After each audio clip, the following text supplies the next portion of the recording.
Short, sweet, and simple. Changing the starter motor on a 86, 87 Toyota pickup. You're gonna need some ratchets, extensions. I used a wobbler. You're gonna need a 14mm socket and a 13mm socket, and then whatever you need for your battery post. And you'll be ready to take that bad boy out of there.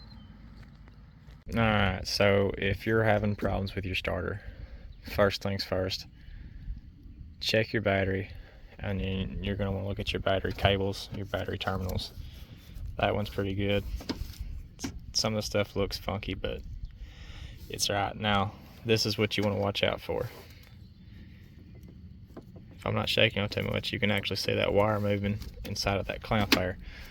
That can be an issue. That can cause you to have a click with no start. Now, it's not this truck's problem. We've already verified that. I actually hooked jumper cables straight to the starter and to another truck and then tried to start it, and it's the same issue. So we know it's not a bad connection between here and the starter. She's got other issues, but we are going to take care of this. I may show it, may not. We'll just take his top off, clean everything with the wire brush real well, put some dielectric grease on it, flip it over so the hump is pushing down, and put it back on.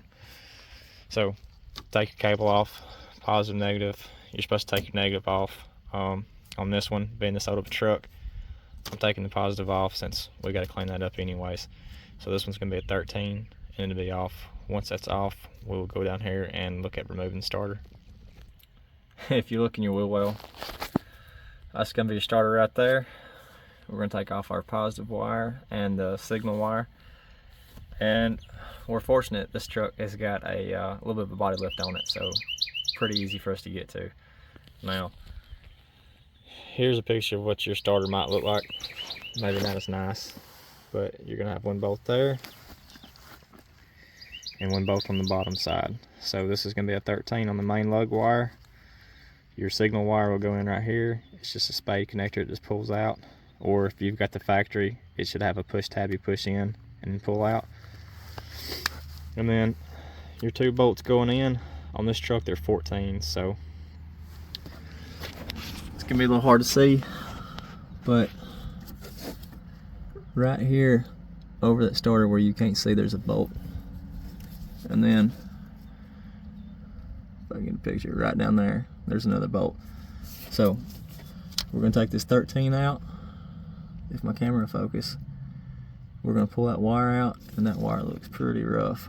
We're probably gonna go ahead and fix that up for them too, just so they don't have problems in the future. But yeah, that's pretty much all it is. Pretty simple, using our little tool set. But yeah, let's get that starter off and see what we got. So I can't lie, I did feel a little guilty. This truck having a lift on it, I can access everything from the wheel well, and I can actually pull that starter out through there. You can see it. She's sitting right back there. Now, most of you are probably not gonna have that convenience, so just to prove a point, I have my 14 on a wobbler, and we've ran our extensions out to right here. So we can put a ratchet on it, and you can loosen it from right here if I get y'all in the shot just right. Now, when we take this bad boy off, you could probably either go out the wheel well if you've got the lift, or, boy, I don't have my tripod and it's messing with me. You can pull it right through here. So, one other thing I want to show you. On the bottom bolt of your starter, at least on this truck, if it hasn't been moved over the years, you're actually going to have a ground cable, your main battery cable. So, keep that in mind and make sure you put that back on there, or you'll be wondering why your truck will not start, even with the new starter. Gonna be a little shaky here, but just so I can be sure I'm not telling all you lovely people wrong, we're gonna reach down and we're gonna pull the starter out through here. We can keep from grabbing a bunch of wires. And that is how she comes out. So, as always, compare your starters and make sure you've got the same starter.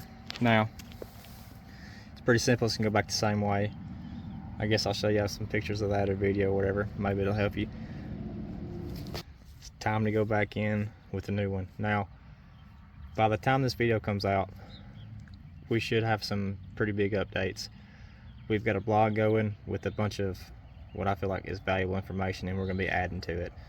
So the link will be in the description or a pinned comment, and if you want to join our list of people, we're going to start sending out tech tips and all that good stuff, informational stuff once a week or once every other week. Nothing spammy, but just stuff we think might be helpful. So let me know in the comments if you're interested in that, and if you are, head on over and sign up for it. But let's get this one in. New starter's in. We've hooked up the old signal wire for now just to test everything, and I made a mistake. So I was telling y'all, don't forget to hook this cable up. We didn't hook it up, so we're gonna take that bolt back out, slap it on there, and see if she works. Alright, so new starter's in, old starter's out. Looking pretty in the engine bay. Hopefully this helped y'all. If you have any questions, drop them down in the comment section. Remember, check your cables, check your connections, and all that good stuff before you go replacing your starter. No need to spend money on a starter if you don't need it.